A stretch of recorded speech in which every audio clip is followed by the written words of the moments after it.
Feel the real fear with us. প্রিয় listeners, আসসালামু আলাইকুম। Feel the real fear with us. সত্যিকারের ভয়ের অনুভূতি পেতে আফনান দ্য হরওয়ার্ল্ডের সাথেই থাকতে হবে। দেশ ও দেশের বাইরে যে যেখান থেকে আফনান দ্য হরওয়ার্ল্ডের আজকের ভয়ের শিহরণ বইয়ের মৃত সাগরের পরী ঘটনার দ্বিতীয় অংশের সাথে যুক্ত হচ্ছেন বা পরবর্তীতে হবেন, সকলকে জানাচ্ছি শুভেচ্ছা ও ভালোবাসা। আশা করি সবাই ভালো আছেন, সুস্থ আছেন। প্রিয় লিসেনার্স, গত শুক্রবার মৃত সাগরের পরী ঘটনার প্রথম অংশটা আমরা শুনিয়েছিলাম, আর আজকে এই ঘটনার শেষ অংশ আপনাদের সামনে উপস্থাপন করতে যাচ্ছি। এই ঘটনায় কিভাবে একটি মাদ্রাসা পড়ুয়া শিক্ষার্থীর জীবন একদম বিপর্যস্ত হয়ে যায় সেই বিষয়টি আমরা ফুটিয়ে তুলছিলাম। চলুন কথা বাড়াবো না, সরাসরি ঘটনায় চলে যাই। তবে আজকের এই দ্বিতীয় অংশের সাথে যারা নতুন করে যুক্ত হচ্ছেন তাদেরকে অনুরোধ করব, এই অংশটা শোনার আগে আপনারা যদি আমাদের প্রথম অংশটি শুনে আসেন তাহলে এই অংশটা বুঝতে অনেক অসুবিধা হবে। কারণ আমরা এমন একটি জায়গা থেকে শুরু করছি, হঠাৎ করে এই জায়গা থেকে কোনোভাবেই আসলে বোঝা সম্ভব হবে না। আমাদের প্লেলিস্ট রয়েছে, সেই প্লেলিস্টে গেলে ভয়েস শিহরণের আলাদা একটা প্লেলিস্ট দেখতে পাবেন। সেখানেই দেখতে পাবেন যে মৃত সাগরের পরী পার্ট 1, এটাতে আপনারা এই ঘটনার প্রথম অংশটা শুনে আসতে পারেন। চলুন সরাসরি যেখানে শেষ করেছিলাম তারপর থেকে শুরু করি। আমরা যেখানে শেষ করেছিলাম সেখানে একজন তান্ত্রিক, যিনি পরবর্তীতে এসে জানান যে উনি নিজেও অনেক সমস্যার মুখোমুখি হচ্ছেন, শুরুতে বুঝতে পারেন নাই। উনি একজন হিন্দু তান্ত্রিক হওয়ার পরেও একটা মাদ্রাসা পড়ুয়া মুসলিম বাচ্চার জীবন বিপন্ন হতে দেখে উনি ওনার সর্বশক্তি নিয়ে এগিয়ে এসেছিলেন, কিন্তু শেষ পর্যন্ত উনি ক্ষমা চেয়েও চলে যান, কিছু করতে পারলেন না। এরপর কি হলো চলুন বইয়ের ভাষায় শুরু করি। সকালবেলা পরিবারের সদস্যরা দেখল গাব গাছগুলো দুমড়ানো মুচড়ানো, গাছের ডালগুলো ভেঙে নিচের দিকে ঝুলে আছে। তারপর দুই মামা আবার ওঝা ফকির খোঁজাখুঁজি শুরু করলেন। দিন যায়, রাত যায়, কিন্তু শুধু অপেক্ষা আর অপেক্ষা, কোনো খোঁজই মিলছিল না। এদিকে এক আজব ব্যাপার ঘটে। আস্তে আস্তে সাইফের অবস্থা স্বাভাবিক হতে শুরু করে। পরিবারের সদস্যরা অবাক হয়ে এই পরিবর্তন দেখছিল। সবার সাথে সুন্দর ব্যবহার, ঠিকমতো খাওয়া দাওয়া, এমনকি নামাজ কালাম পড়া, একদম স্বাভাবিক মানুষের মতো। এভাবে 5-7 দিন চলে। প্রতিদিনের মতো একদিনের কথা, দুপুরবেলা আন্টি মানে সাইফের আম্মু সাইফকে গোসল করিয়ে শরীর মুছে দিল। তারপর প্রতিদিনের মতো আন্টি লোহার শিকল দিয়ে বাঁধবে। তখন সাইফ বলল, আম্মু, এই লোহার শিকল আমাকে ব্যথা দেয়, আমার কষ্ট হয়, আমি কোথাও যাব না, শুধু ঘরের মধ্যে থাকবো, তুমি আমাকে বেঁধে রেখো না। আন্টি এসব কথা শুনে অঝরে কান্নাকাটি শুরু করে। মা কখনো সন্তানের কষ্ট কি সহ্য করতে পারে? তারপর আন্টি সত্যি সত্যি বাঁধলেন না, লোহার শিকল অন্য জায়গায় রেখে দিলেন। এই ঘটনা বিকেলে দুই মামা জানতে পারে। তারা দুইজন রেগে মেগে একদম ফায়ার, আন্টির সাথে রাগারাগি করে। বড় মামা লোহার শিকল হাতে নিয়ে আবার বাঁধতে যাবে, তখন আন্টি বলেন, বাঁধিস না, অনেকদিন তো স্বাভাবিক জীবনযাপন করতেছে, তাই একটু পরীক্ষা করে দেখি আল্লাহর রহমতে ঠিক হলো কিনা। আন্টি আরো অনেকভাবে বুঝিয়ে শুনিয়ে মামাকে রাজি করালেন। তারপর আন্টির কান্নাকাটি দেখে মামাও খুব ইমোশনাল হয়ে পড়েন। এরপর মামা আর কিছু বললেন না। সেদিন মাগরিবের নামাজের পরপরই ঘটে আরো একটি ঘটনা। সাইফ কোন একটি বাহানা ধরে ঘর থেকে বাইরে বের হয়। পরিবারের সদস্যরা বাইরে বের হতে নিষেধ করে, কিন্তু সাইফ বলল, আমি কোথাও যাব না, শুধু ঘরের দরজার সামনে একটু দাঁড়াবো। ঘর থেকে বের হওয়া পর্যন্ত একদম ঠিকঠাক। বাড়িটা সম্পর্কে একটু বর্ণনা করি। বাড়ির মধ্যে বেশ কয়েকটি ঘর বাড়ি, বাড়ির সামনে উঠান, উঠানের দক্ষিণ দিকে পুকুর, বাড়ির পেছন দিক থেকে মূলত শুরু, এবং বাড়ির উঠানের উত্তর দিক এবং কিছু অংশ জুড়ে বিশাল বড় একটা ধান ক্ষেত। ঠিক উঠানের উত্তর দিকে ধান ক্ষেতের কিছুটা দূরে একটা ছাড়া বাগান। কথিত আছে মহান মুক্তিযুদ্ধের আগে এই ছাড়া বাগানে মানুষজনের বসত বাড়ি ছিল। কিন্তু দুষ্টু জিনের উপদ্রবের কারণে সবাইকে ভিটাবাড়ি ত্যাগ করতে হয়েছে। এরপর জায়গাটি পরিত্যক্ত হয়ে যায়। এখানে কোনো মানুষজন চলাফেরাও করতে চায় না সহজে। ফলে ধীরে ধীরে ঝোপঝাড় ও বন জঙ্গলে পরিণত হয়েছে এই স্থানটি। এই বাগান স্থানীয় লোকমুখে ছাড়া বাগান নামে পরিচিতি লাভ করে। এখন সাইফ ঘর থেকে বের হয়ে দরজার সামনে দাঁড়ায়। তখন আন্টি বললেন, রাত বিরেতে বাইরে কি করো, এখনই ঘরে আসো। কিন্তু সাইফ কোনো উত্তর করে না। তারপর আন্টি বকাঝকা করে। বলে রাখা ভালো, সেই সময় বৃষ্টির দিন ছিল, ক্ষেত ভরা ধান ছিল, মেঠো পথে কাদা, গ্রামের নিচু জায়গাগুলোতে পানি উঠেছে। তখন সাইফ আন্টির কথা তোয়াক্কা না করে চুপচাপ উত্তর দিকে ধান ক্ষেতের দিকে হাঁটা শুরু করে। কিন্তু সাইফ সন্ধ্যা রাতে ধান খেতে কাদা মাটি গায়ে লাগাতে যাবে কেন? আন্টি এই দৃশ্য দেখে তখনই চিৎকার দিয়েছে। আন্টি বললেন যে ও আবার পাগলামি শুরু করেছে, তোরা কে কোথায় আসিস রে, তাড়াতাড়ি কেউ ওকে ধর। এই কথা বাড়ির সবাই শুনতে পায়। সঙ্গে সঙ্গে মামাতো ভাইয়েরা বের হয়ে আসে। তারা এসে দেখে সাইফ উত্তর দিকে হাঁটছে। এদিকে মামাতো ভাইয়েরা তো বের হয়ে আসছেই, সেটা সাইফ আবার দেখতে পেয়েছে। তখন সাইফ কি করেছে, ধান ক্ষেতের দিকে জোরে দৌড় দিয়েছে। তখন দুই মামাতো ভাই ডাকাডাকি চিল্লাচিল্লি করতে করতে পিছু নিয়েছে সাইফের। এদিকে দুই মামা হাতে টর্চ লাইট নিয়ে বের হয়েছেন। এর মধ্যেই বাড়ির মধ্যে অন্য যারা ছিলেন তারাও বের হয়ে আসছেন। বলা বলি কওয়াকই শুরু হয়। কেউ কেউ বলে, চিল্লাচিল্লি কিসের, ঘটনা কি, কি হয়েছে? কারণ তারা তো আসলে তখনও বুঝতে পারেন নাই। তারা যখন এই কাণ্ড শুনেছেন তখন যে যার মতো সাইফের পিছনে ছোটাছুটি শুরু করে দিয়েছেন। এসব কাণ্ড মাত্র 1 মিনিটের মধ্যে হয়েছে। এদিকে মামা টর্চ জ্বালিয়ে যা দেখলেন সেটা আসলেই রোমহর্ষক। মামা টর্চ লাইট জ্বালিয়ে দেখলেন সাইফ ধান ক্ষেতের উপর দিয়ে, শূন্যের উপর দিয়ে উড়ে উড়ে যাচ্ছে। আর তার এবং তার দুই ভাইয়ের, মানে দুই সন্তান, দুই মামাতো ভাই ক্ষেতের মধ্যে থেকে আইল ধরে সাইফের পিছু নিচ্ছে। এই দৃশ্য সবাই দেখতে পেয়েছে। বাড়ির মহিলারা ভয়ে জোরে চিৎকার শুরু করে এবং আল্লাহ আল্লাহ বলে ডাকতে থাকে। বাড়ির পুরুষ সদস্য দ্রুত সাইফের দিকে ছুটতে থাকে। এদিকে সাইফ ধান ক্ষেতের উপর দিয়ে উড়ে উড়ে একটা তাল গাছের গোড়ায় গিয়ে দাঁড়ায়। বলে রাখা ভালো, এই তাল গাছ পেরিয়ে একটুখানি সামনে গেলে সেই ভয়ানক নির্জন ছাড়া বাগান। এদিকে পরিবারের সদস্যরা ধান ক্ষেতের আইল ধরে পিছু পিছু তাল গাছের কাছাকাছি আসলেন। এদিকে সাইফ বাড়ির সবাইকে ছুটে আসতে দেখে তাল গাছের নিচ থেকে ওই সারা বাগানের মধ্যে চলে যায়। আগে বলা হয়েছে সেই সময়ে বাগানের মধ্যে হাঁটু পর্যন্ত কাদা। ওদিকে বাড়ির সবাই চিল্লাচিল্লি করতে করতে পিছু পিছু আসে। ওনারা বাগানের মধ্যে এসে দেখেন যে একটি গাছের নিচে সাইফ সেন্সলেস অবস্থায় পড়ে আছে।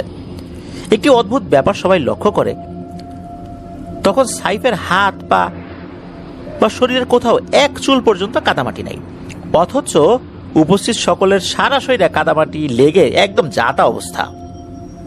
যাই হোক, তখনকার মতো সাইফকে বাগানের মধ্যে থেকে বাড়িতে নিয়ে আসা হয়। সবাই বাড়ি এসে গোসল করে এবং আন্টি সাইফের শরীর মুছে দেয়। সম্ভবত এর 1 ঘন্টা পর সাইফের জ্ঞান ফেরে। সাইফ চোখ খুলে আবিষ্কার করে যে সে তার নিজ বাড়িতে আছে।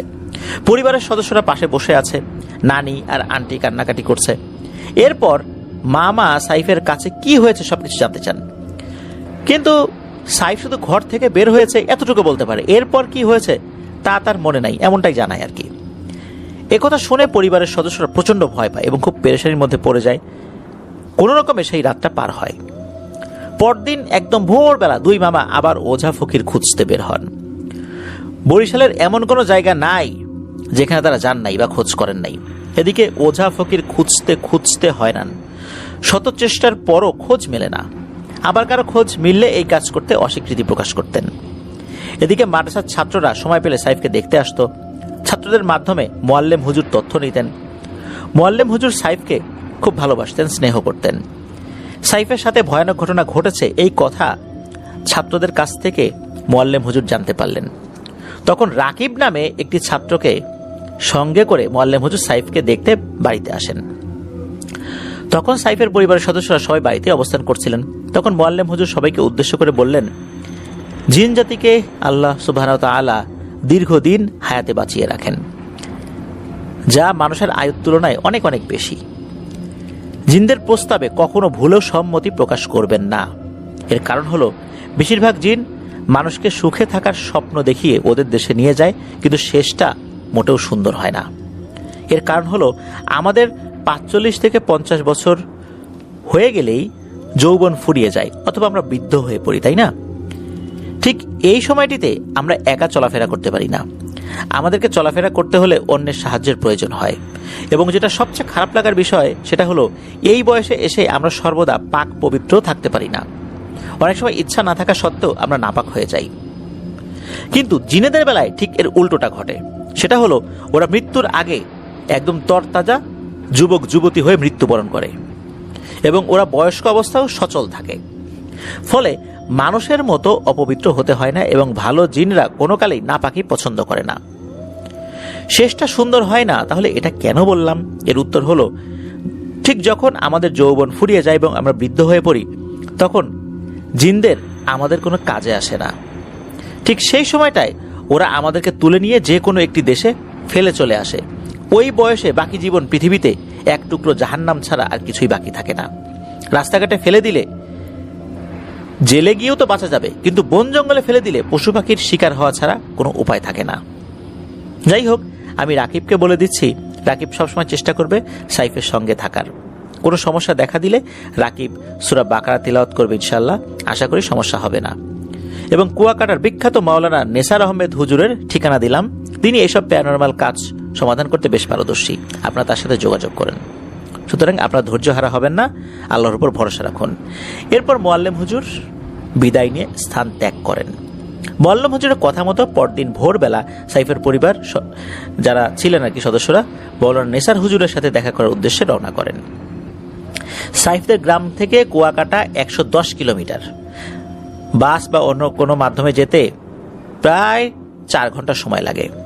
এখন লেবুখালী ব্রিজ হয়েছে, সেজন্য এত সময় লাগে না। আগে যখন লেবুখালীতে ফেরি ছিল তখন 6 ঘন্টারও বেশি সময় লাগতো।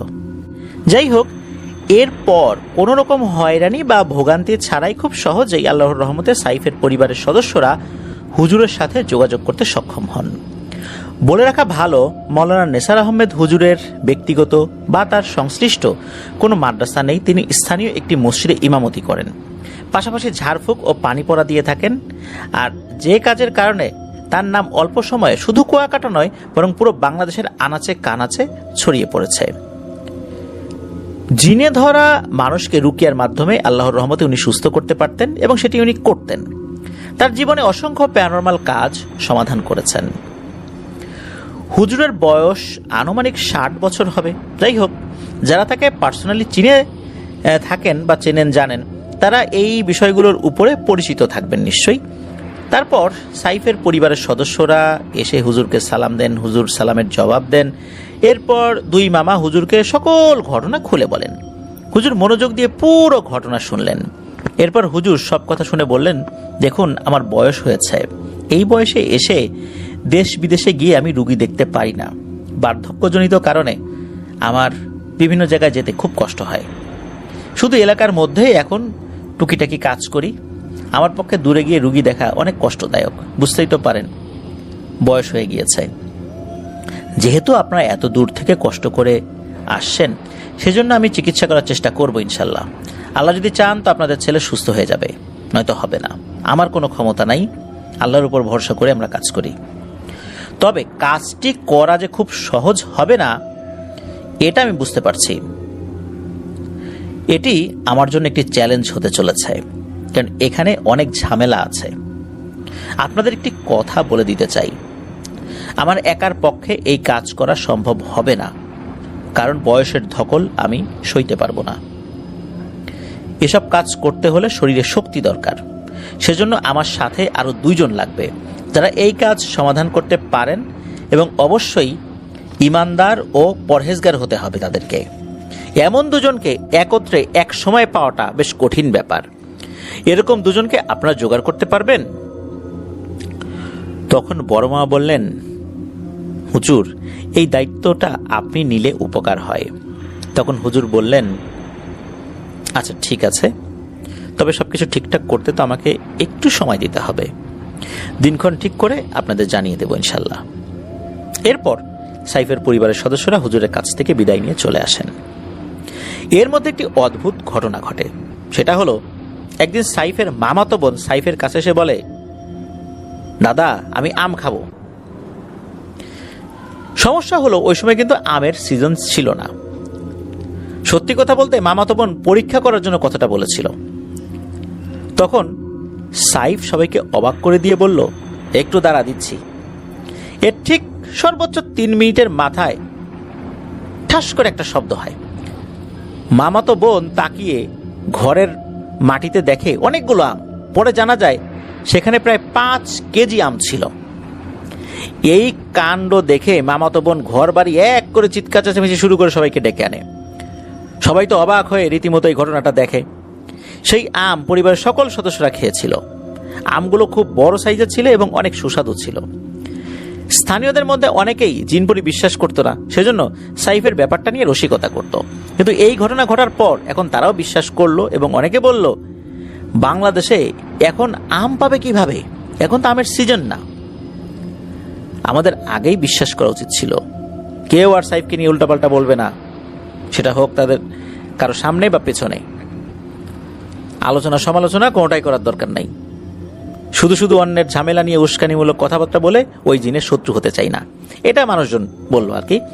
এদিকে প্রতিদিন ঘুমানোর আগ পর্যন্ত সাইফের পাশে এক আন্টি বলতে সাইফের আম্মা বসে থাকতো, আর এক পাশে সাইফের বন্ধু রাকিব সবসময় বসে থাকতো। রাকিবকে মোয়াল্লেম হুজুর সাইফের কাছাকাছি থাকতে আদেশ করেন, সেজন্য রাকিব সবসময় চেষ্টা করতো কাছাকাছি থাকার। তবে ঘুমানোর সময় সাইফের পাশে শুধু রাকিব থাকতো। একদিন দিনের বেলায় ঘটে এক অদ্ভুত ঘটনা। সাইফের মামাতো বোন দরজার সামনে ভয়ে ভয়ে উকি মেরে বলল, দাদা তোমার সাথে নাকি পরি আছে, কই আমি একটু দেখি। তখন সাইফ বলল, ঠিক আছে তাহলে এদিকে আয়। তখন মামাতো বোন ভয় পেল, ভয়ে সামনে যেতে পারছিল না। তখন আন্টি বললেন, মানে সাইফের আম্মু বললেন, আয় আয় তোর ভাই তোকে ডাকে, দেখি কি দেখায়। তারপর আন্টির কথায় মামাতো বোন একটু সাহস পেয়ে সাইফের দিকে এগিয়ে গেল। তখন সাইফ বলে, আমার হাত ধর। মেয়েটা যখন সাইফের হাত ধরল, তখন মামাতো বোনের শরীর ঝাড়া দিয়ে উঠল।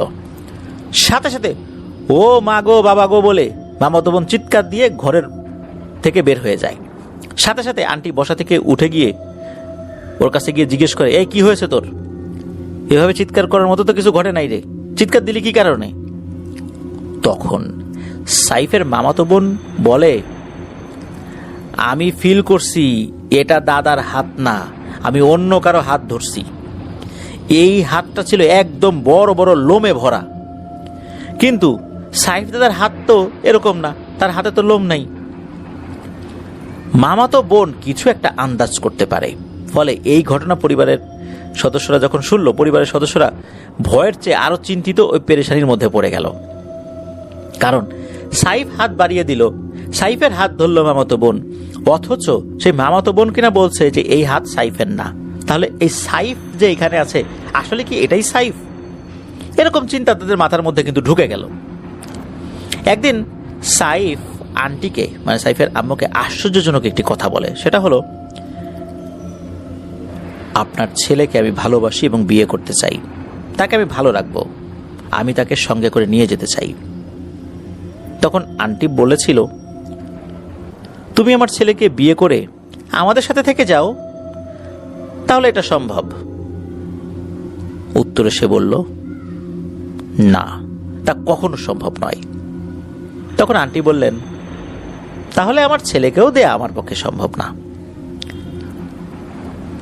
সাইফ 3 দিন স্বাভাবিক কর্মকাণ্ড আসলে করে নাই, অস্বাভাবিক কর্মকাণ্ড করে। এরপর আস্তে আস্তে তার অস্বাভাবিক কর্মকাণ্ড আরো বেড়ে যেতে থাকে। 3 দিন একটু অস্বাভাবিক ছিল, আর এরপরে তার কোমরে আবার শক্ত করে শিকল বাঁধা হলো। ওদিকে মাওলানা সাহেব একটা প্রস্তুতি নিচ্ছিলেন, একদিন একটা ডেট দিয়ে দিলেন। তখন 2 মামা মোয়াল্লেম হুজুরকে বিস্তারিত জানালেন। মোয়াল্লেম হুজুর বললেন যে আপনারা চিন্তা করবেন না, সেদিন আমি এবং হাফেজ সাহেব হুজুর যথাসময়ে উপস্থিত থাকবো ইনশাল্লাহ। এরপর 2 মামা কিছুটা সাহস পেলেন। মোয়াল্লেম হুজুরের কাছ থেকে বিদায় নিয়ে যথারীতি বাড়িতে ফেরত আসলেন। এদিকে মাওলানা নেসার আহমেদ হুজুরের সাথে দেখা করার ঠিক 1 সপ্তাহের মধ্যে সেই নির্ধারিত দিন চলে আসলো। বাড়িতেও সেভাবে প্রস্তুতি নেওয়া হলো। যথাসময় মোয়াল্লেম হুজুর এবং হেফজখানার হাফেজ সাহেব হুজুর উপস্থিত হলেন। ঠিক মাগরিবের পর মাওলানা নেসার আহমেদ হুজুর এবং সঙ্গে আরও 2 জনকে সঙ্গে নিয়ে বাড়িতে আসলেন। তারা মোট 3 জন আসলেন। ওনারা যখন বাড়ির উঠোনে চলে আসছে তখনই সাইফ পাগলামি শুরু করতে লাগলো। ঘরের টিনে লাথি মারা আরম্ভ করলো, ধূপধাপ টিন ভেঙে ফেলা শুরু করলো, টিন ভাঙার বিকট আওয়াজ শুরু হলো। ওনারা এসেই দ্রুত বাড়ির চারপাশে গোল করে বালি ছিটিয়ে দেন। এদিকে গ্রামের লোকজন এসে ভিড় করে, কিন্তু হুজুর বললেন, এখানে যা কিছু হোক এই বাড়িতে কেউ আসবেন না, প্লিজ আপনারা চলে যান, আর ঘরের যারা আছেন তারা ঘরে থাকার চেষ্টা করেন। ঘর থেকে যদি কেউ বের হন তাহলে যা ঘটনা ঘটবে তার জন্য আপনাদেরকে কিন্তু দায়ী হতে হবে এবং এর ফলাফল আপনাদেরকে বয়ে বেড়াতে হবে। তারপর ওনারা যেই না ঘরে প্রবেশ করলেন তখনই সাইফ অদ্ভুত আচরণ শুরু করে।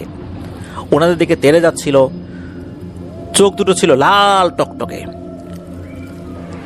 তারপর তিনি এসে পরিবারের মহিলা এবং বাচ্চা সদস্যদের জন্য অন্য একটি রুম ফিক্সড করতে বললেন এবং সেই রুমে সরে যেতে বললেন। এরপর হুজুর ঘরের মধ্যে একটি জায়গা নির্বাচন করে বসলেন, আর সাইফকে নেসার আহমেদ হুজুরের ঠিক সামনে বসানো হলো।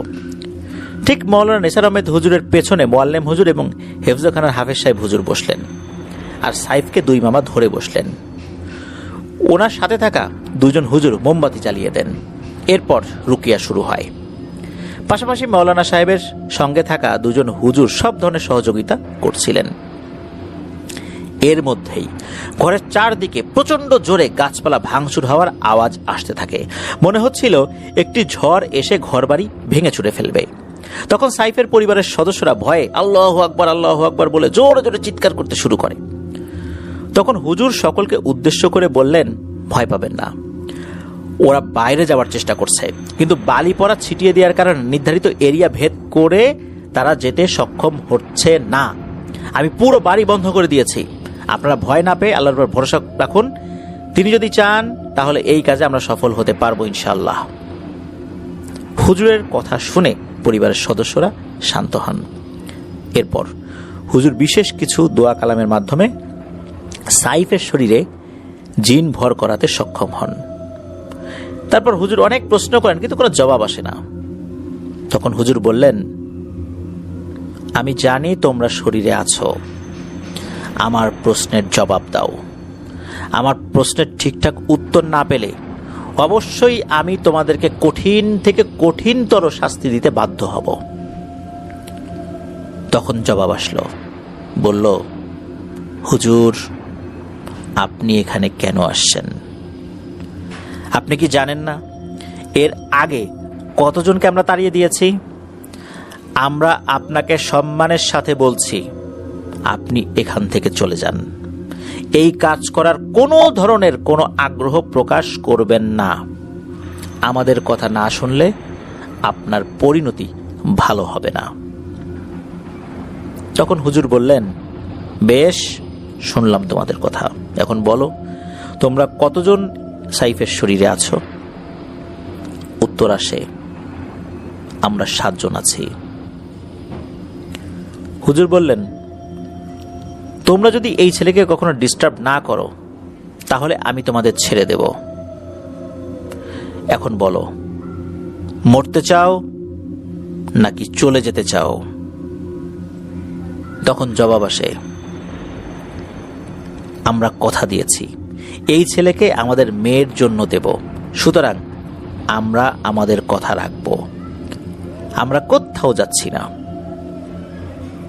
এই কথা শোনার পর হুজুর সাইফের যে ছায়া ছিল এই ছায়ার উপরে পেরেক বা গজা লোহা গেড়ে দেয়, আর এরপরেই সাইফের মুখ থেকে তীব্র আর্তনাদের শব্দ আসতে থাকে। অনেক জোরে জোরে চিল্লাচিল্লির শব্দ হচ্ছিল। হুজুর বিভিন্নভাবে ওদেরকে শাস্তি দেন। এরপর হুজুর বললেন, আমার কথা না শুনলে তোদের চোখে গরম গজা লোহা পুড়ে একদম গেথে দেব। তোরা আমার সামনে যত বেশি ক্ষমতা দেখানোর চেষ্টা করবি ততই বিপদের সম্মুখীন হবি। এবার বল, ওর সাথে কি কি করেছিস? তখন ভয়ে জিনেরা সব কথা বলতে শুরু করে। তারা বলে যে স্বপ্নের মধ্যে বহুবার সাইফকে আমাদের দেশে নিয়ে গেছি এবং একবার সশরীরে নিয়ে গিয়েছিলাম। আমরা তাকে সবকিছু ঘুরিয়ে দেখিয়েছি এবং ওর সাথে আমাদের মেয়েকে বিয়ে দেব ঠিক করেছি। আমরা কাউকে ক্ষতি করি না। এই কথা শোনার পর মওলানা নিসার আহমেদ হুজুর বললেন, ও ক্ষতি করো না, তাহলে হেফজখানার হাফেজ সাহেব হুজুরকে কেন আঘাত করলি? তখন উত্তর আসে, ওই সময় হাফেজ সাহেব হুজুর নাপাক ছিলেন। তিনি ওয়াশরুম থেকে বের হয়ে অজু না করে সরাসরি মাদ্রাসায় ঢুকেছেন আর সরাসরি শরীরে পা দিয়ে চাপ দিয়েছেন। তখন মৌলানা সাহেব বললেন, তোমাদের মানুষরা দেখতে পায় না, এখানে হাফেজ সাহেব হুজুরের কোনো ভুল নাই, হুজুরের কাছে ক্ষমা চাও, হুজুর এখানেই আছেন। এরপর ওরা হুজুরের কাছে ক্ষমা চাইল, কিন্তু হাফেজ সাহেব হুজুর ক্ষমা করলেন না। আসলে ক্ষমা কি করে করবেন? সেদিনের পর থেকে উনি স্বাভাবিকভাবে হাঁটাচলা করতে পারতেন না। দীর্ঘদিন উনি একদম বিছানায় শয্যাশায়ী ছিলেন। আর স্বাভাবিকভাবে যে হাঁটাচলা, উনি সেটা করার সক্ষমতা অনেকাংশেই হারিয়ে ফেলেছিলেন। কারণ এত বড় ভারী একজন মানুষ এইভাবে ছিটকে যদি পড়ে যান, তাহলে কি ধরনের সমস্যা হতে পারে, কোমরে কি ধরনের আঘাত লাগতে পারে, সেটা তো সহজেই বোঝা যায়। যাই হোক, এরপর মৌলানা সাহেব বললেন যে, মৌলানা সাহেব, আপনি বলুন যে আর কি কি প্রশ্ন করবেন। মানে আরেকজন মৌলানা ছিলেন তার কাছে। তখন আর একটা প্রশ্ন করা হয় যে, তোরা আম কোথায় পেলি, আমের রহস্য কি? তখন জিনেরা বলল যে, আম আনতে প্রথমে ইন্ডিয়া গেলাম, সেখানে আম নাই। পরে মার্কিন যুক্তরাষ্ট্রে গিয়ে আম পেয়েছে, কিন্তু যে ব্যক্তি আম বিক্রি করে তিনি ঘুমেছিলেন। কারণ বাংলাদেশের সময়ের সাথে আমেরিকা বা মার্কিন যুক্তরাষ্ট্রের সময় এক না, সময়ের মিল নাই। ওই সময়ে ওখানে ছিল রাত, যার কারণে সে ছিল ঘুমিয়ে। তাকে উঠিয়ে আম কিনে আনতে একটু সময় লেগেছে। এরপর মৌলানা সাহেব বললেন, তোদের কার কত বয়স একটু বল দেখি। উত্তরে একজন বলেছিলেন, একজনের বয়স 3000 বছর। তিনিও নাকি অনেক মানুষকে বিয়ে করেছিলেন, বিভিন্ন সময় বিভিন্ন মহিলাদের উপর ভর করেছে, উৎপাত করেছে, বিয়ে করেছে। এরপর ওই জিনেরা বলে যে এখানে নাকি তারা শুধু সাইফকে নিয়ে যেতে এসেছে। আর তারা এটাও বলে যে তারা যখন কোনো জিনিস নেয়ার প্রস্তুতি নেয়, তখন কেউ বাধা দিলে তারা সেটা সহ্য করতে পারে না। এই জন্য তারা সবসময় চেষ্টা করে যে তাদের এই কাজে কেউ যেন বাধা না দেয়। এরপর মৌলানা নেসার সাহেব বললেন, যাই হোক, তোমাদের অনেক সময় দিয়েছি, আর না, এই সমস্যার সমাধান করে আমাকে তাড়াতাড়ি বাড়িতে ফেরত যেতে হবে। তোমাদের একটা সুযোগ দিলাম, সাইফের কোনো রকম ক্ষতি যেন না হয়, এই কথা দিয়ে এখান থেকে চলে যাবা। জিনেরা উত্তরে বলে, যাব না, আগেই বলেছি। এই হুজুর, আমাদের পিছনে লাগিস না, পরে কিন্তু পস্তাবি, ভালোই ভালো এখান থেকে চলে যা। এই কথা শোনার পর মৌলানা সাহেব আতরের শিশির মতো কিছু একটা বের করে হাতে লাগিয়ে শাহাদত আঙ্গুল সাইফের চোখের ভিতরে চেপে ধরে বলল, এখন কি যাবি? তখনও ওরা যেতে অস্বীকৃতি জানায়। তখন যে রোমহর্ষক ঘটনাটা ঘটে, সে দৃশ্য সবাই দেখল। সেটি হলো, সাইফের পায়ের চামড়া আঁকা বাঁকা হয়ে যাচ্ছিল, পায়ের দিকে ফুলে ফুলে উঠছিল। তখন মৌলানা সাহেব বলল, কোথায় পালাবি? পালানোর জায়গা তোদের নাই, শরীরের বিভিন্ন জায়গায় ঘুরে বেড়াচ্ছিস তো। বুঝতে পেরেছি, তোদের অনেক সুযোগ দিছি আমি, এবার প্রস্তুত হ। তখন উত্তর আসে, এরে নেসার, আমরা কিন্তু তোকে ছাড়বো না, একদিন তো তোকে পাবোই, মনে রাখিস, সেদিন তোর শেষ দিন। তখন মৌলানা সাহেব রেগে গিয়ে সাইফের ডান কানে ঠাস করে একটা থাপ্পড় মারে, সাথে সাথে কান থেকে রক্ত বের হয়।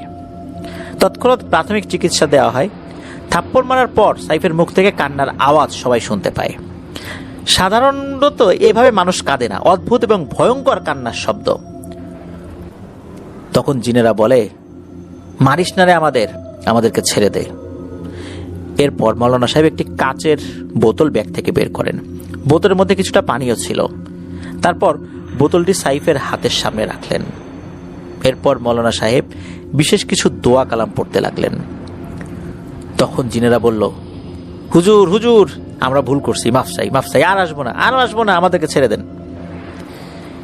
এই কথাগুলো বলে অনেক অনুনয় বিনয় করতে থাকে। মৌলানা সাহেব রুকিয়ার মাধ্যমে এভাবে করতে করতে শরীরে ভর করা দুষ্টু জিনগুলোকে সাইফের হাতের মধ্যের অংশে নিয়ে আসেন। হাতের একদম মধ্যের অংশে এগুলো অবস্থান করছিল। এদিকে জিনগুলো সাইফের মাধ্যমে জোরে চিৎকার চেঁচামেচি করছিল এবং বলছিল, ছেড়ে দিন, আর আসবো না। এর মধ্যে মৌলানা সাহেব বোতলটি সাইফের হাতের যে মুঠ করিয়ে দিলেন আর কি। ফলে দুষ্টু জিনগুলো বোতলে বন্দী হয়ে গেল। সঙ্গে সঙ্গে মৌলানা সাহেব বোতলটির মুখ বন্ধ করে দিলেন, আর এর সাথে সাথেই সাইফ বেহুশ হয়ে গেল। এর মধ্যে সাইফের হাতে একটি লাল সুতা বেঁধে দিলেন। এরপর মৌলানা সাহেব কিছু দোয়া দুরূদ পড়ে সাইফের সারা শরীরে ফু দিলেন এবং পানি ছিটা দিলেন। তখন সাইফের জ্ঞান ফেরত আসলো। এরপর হুজুর সাইফকে জিজ্ঞেস করেন, দেখো তো বাবা, বোতলের মধ্যে কি কিছু দেখতে পাচ্ছ কিনা? তখন সাইফ উত্তর দিয়েছে, হ্যাঁ, অনেক কান্নাকাটি করছে, এরকম কিছু দেখা যাচ্ছে, শব্দ শোনা যাচ্ছে। মানে এটা সাইফ শুনতে পাচ্ছিল। তারপর মৌলানা সাহেব বললেন, তুমি কতজনকে দেখতে পাচ্ছ? সাইফ বলল, আমি 6 জনকে দেখতে পাচ্ছি। তারপর মৌলানা সাহেব বললেন, যিনি তোমাকে দেখা দিত তাকে কি এর মধ্যে দেখতে পাচ্ছ? তখন সাইফ বলল, না, আমি তাকে দেখতে পাচ্ছি না। এই কথা শোনার সাথে সাথে বড় মামা খুব চিন্তিত হয়ে পড়লেন। বাড়ির মহিলারা কিন্তু লুকিয়ে লুকিয়ে দেখছিলেন। ঠিক সেই সময় মহিলারা জোরে জোরে আল্লাহ আল্লাহ বলে ডাক দেয়।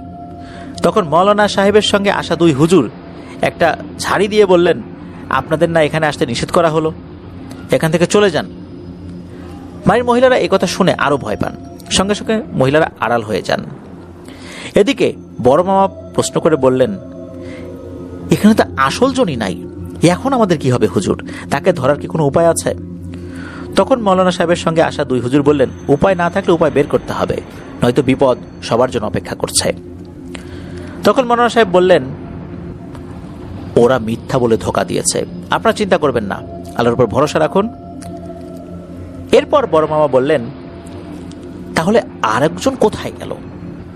তখন মৌলানা সাহেব বোতলের দিকে লক্ষ্য করে বললেন, তোরা 7 জন, তাহলে একজন নেই সেটা বলিস নাই কেন? সবাই আছি বলে কেন মিথ্যা বললি? এই সময়ে যে কথাগুলো জিনেরা বলেছে সেগুলো শুধু মৌলানা সাহেব শুনতে পেয়েছেন। প্রথমে মৌলানা সাহেব শুনেছেন, এরপর বাকিদের বিষয়টা বলেছেন। জিনেরা বোতলের মধ্যে থেকে বলেছিল যে একজন বাইরে গিয়েছিল আর আমরা এখানে ছিলাম, বাড়ি বন্ধ করার কারণে ও আর ভেতরে আসতে পারে নাই, আর আমরাও বাড়ির বাইরে যেতে পারি নাই। তখন মৌলানা সাহেব মামাকে বললেন যে আমি অন্য একটি ঘরে বসতে চাই, আপনারা দ্রুত ব্যবস্থা করেন। মামা তৎক্ষণাৎ পাশের বাড়ির একটি ঘরে সকল বন্দোবস্ত করেন। এরপর মৌলানা সাহেব বড় মামাকে বলেন, আমি এখন ঘরে প্রবেশ করব, আর আপনি দ্রুতগামী গাড়িতে কয়েকজন লোক নিয়ে এই বোতলটি পুঁতে দিয়ে আসবেন দূরবর্তী কোনো একটা স্থানে।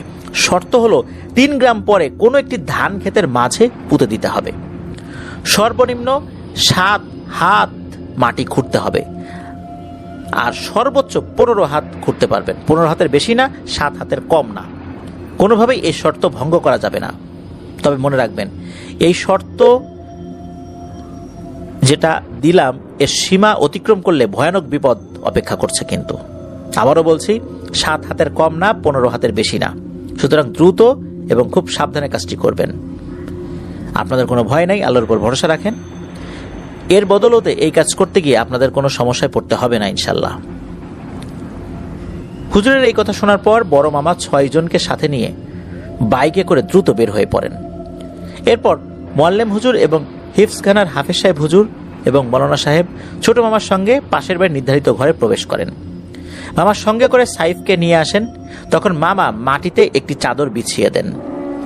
এরপর সবাই সেই চাদরের উপরে বসেন। তারপর হুজুর রুকিয়া শুরু করেন। এর কিছুক্ষণ পর সাইফের শরীরে জিনকে ভর করাতে সক্ষম হন। মৌলানা সাহেবের সঙ্গে থাকা লোকজন মাটিতে একটি কুণ্ডলী আঁকে, মানে গোল বৃত্ত আঁকে, যাতে করে ওই জিনটি কুণ্ডলীর বাইরে যেতে না পারে। এই ঘটনা ঘরের মহিলারা আবার উকি মেরে দেখছিল। এরপর মৌলানা সাহেব জিনটিকে উদ্দেশ্য করে বলেন, তোকে কি কেউ চালান করেছিল নাকি নিজের ইচ্ছায় এসেছিস?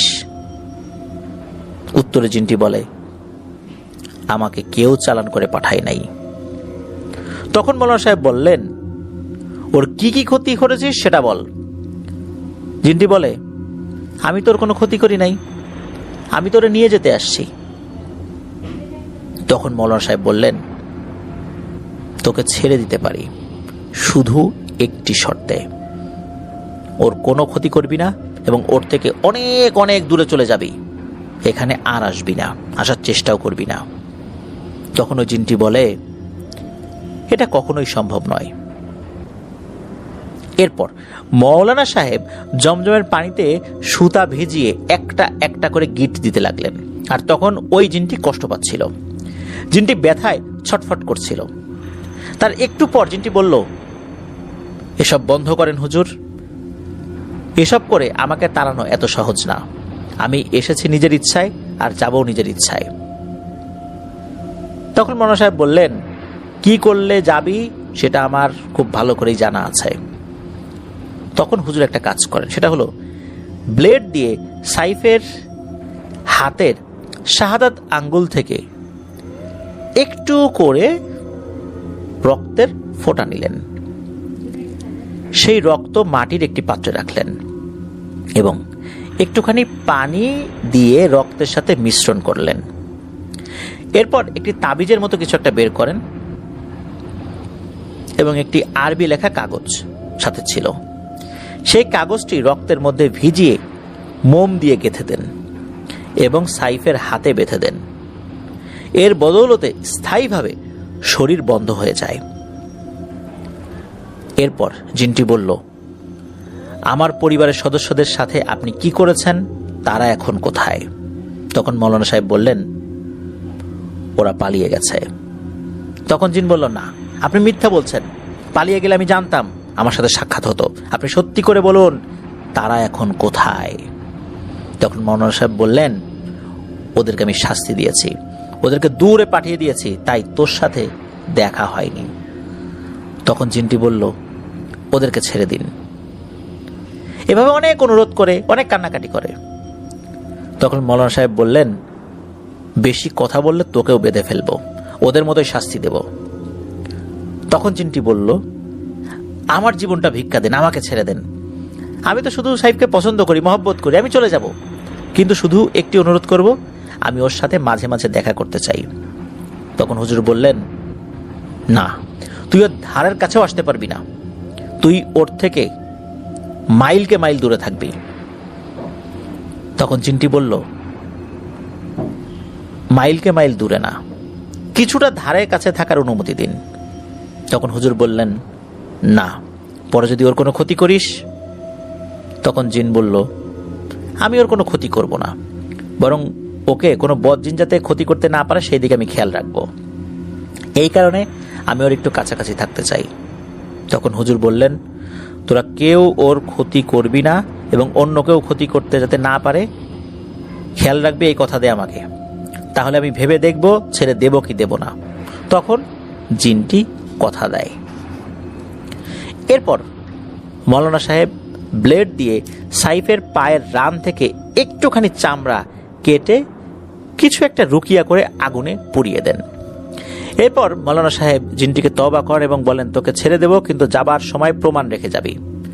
তখন জিনটি বলল যে বাড়ির সামনের বড় পেয়ারা গাছের ডালটি আমি ভেঙে দিয়ে যাব। তখন মৌলানা সাহেব বললেন, কোন দিক দিয়ে যাবি? জিনটি বলল, আমি উত্তর দিক দিয়ে যাব।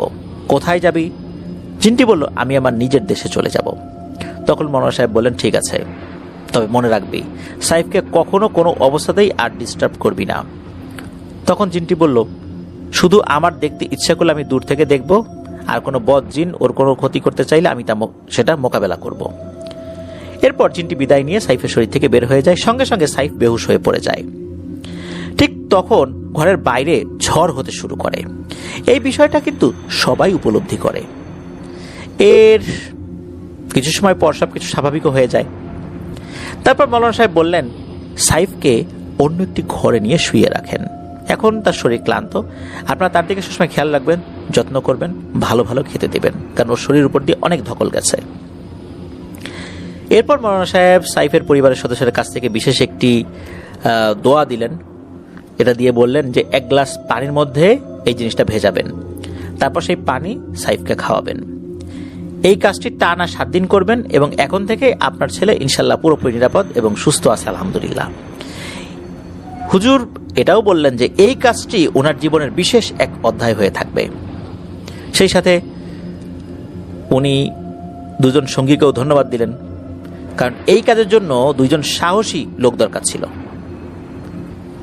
যাই হোক, এরপর মূলত যেটা হয় যে মৌলানা সাহেব উনি বিদায় নিতে চান।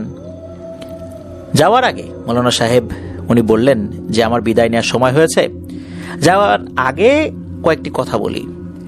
যে বোতলটি পুঁতে রেখে আসতে বলেছিলাম সেই স্থান বা সেই ঘটনার মুহূর্ত কখনোই কাউকে বলবেন না। বিশেষ করে কোনো রকম গল্পের মতো করে হলেও এই ঘটনা সাইফকে বলবেন না। এই বিষয়টা তার মেমোরিতে গেলে সমস্যা আছে। কোনো রকমে ওরা এসব জানতে পারলে আপনাদের সমস্যা হবে এবং আপনাদের ছেলেকে আর পরবর্তীতে পাবেন কিনা সেটা নিয়েও কিন্তু একটা বিষয় রয়ে যায়। সাইফের বিয়ের আগ পর্যন্ত এসব বিষয়গুলো মেনে চলবেন আর সবসময় সাইফকে নজরে রাখবেন। একা একা চলাফেরা করতে নিষেধ করবেন। ইনশাল্লাহ আমি আবার 7 দিন পরে আসবো, আপনারা সাবধানে থাকবেন। হুজুরের এই কথার পর মামা হাদিয়া দিতে চাইলেন, কিন্তু মৌলানা সাহেব এই কাজের জন্য হাদিয়া নিতে অসম্মতি জানালেন। তিনি শুধু যাতায়াত ভাড়াটুকু গ্রহণ করলেন, সেটিও শুধু নামমাত্র। যাতায়াত যেটা ভাড়া তার থেকে অনেক কমই গ্রহণ করেছিলেন। এরপর মৌলানা সাহেব এবং বাকি 2 জন ওনারা বাইক এসেছিলেন, সেই বাইক নিয়েই আবার বিদায় নিয়ে চলে যান। এদিকে মোয়াল্লেম হুজুর এবং হেফজখানার হাফিজ সাহেব হুজুর বিদায় নিয়ে চলে যান। এর ঠিক 7 দিন পর মৌলানা সাহেব একাই বাড়িতে আসলেন। এসে বাড়ির চারপাশটা একটু ঘুরে দেখলেন। তারপর সাইফকে 7 কলস পানি দিয়ে পুকুরের ঘাটে বসিয়ে গোসল করিয়ে দেন। এরপর সাইফ দীর্ঘদিন অসুস্থ ছিল। তারপর আল্লাহর রহমতে সুস্থ হয়ে আবার মাদ্রাসায় নিয়মিত পড়াশোনা শুরু করে। এখন প্রশ্ন আসতে পারে, এরপর কখনো পরীর দেখা মিলেছে কিনা? উত্তর হলো হ্যাঁ, মিলেছে। এর 3 থেকে 4 মাস পরের ঘটনা। একদিন রাতে সাইফ কয়েকজন বন্ধু নিয়ে বেল পাড়তে রওনা দিল।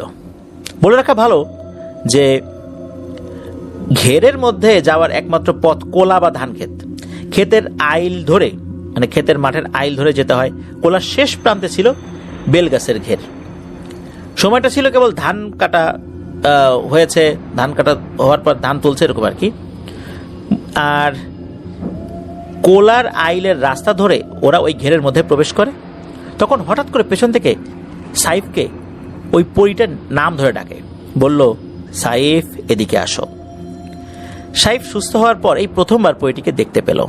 আগে প্রতিদিন দেখতে দেখতে অভ্যাসে পরিণত হয়ে গিয়েছিল, কিন্তু এতদিন পর যখন দেখলো, তা আবার রাতের বেলা, এসব বিষয় চিন্তা ভাবনা করে সাইফ অনেক ভয় পেল। তারপর সাইফ সকল বন্ধুদের বলল, চল আমরা বাড়ির দিকে যাই, এখানে সমস্যা আছে, তোরা কোনো কথা বলিস না, সোজা হাঁটা দে, বাড়িতে গিয়ে সব বলবো। যখন ওরা বাড়ির দিকে হাঁটা শুরু করলো, তখন সাইফ দেখলো পরীটি খুব মন খারাপ করে দাঁড়িয়ে রইল।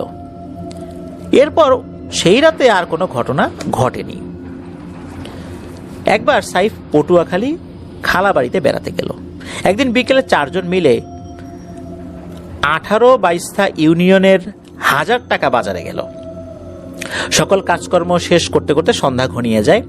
তখন সবাই বাড়ির উদ্দেশ্যে রওনা করে।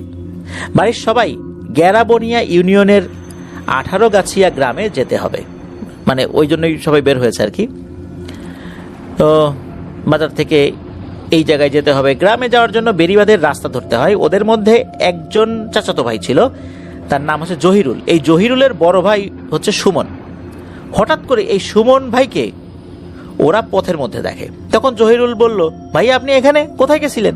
তখন সুমন ভাই বলল আর কি, এই তো একটু বের হয়েছিলাম, দাঁড়া আমিও যাব, আমিও মানুষের জন্য অপেক্ষা করছি, পথটা ভালো না রে, তোরা আসছিস ভালোই হলো, চল একসাথে যাই।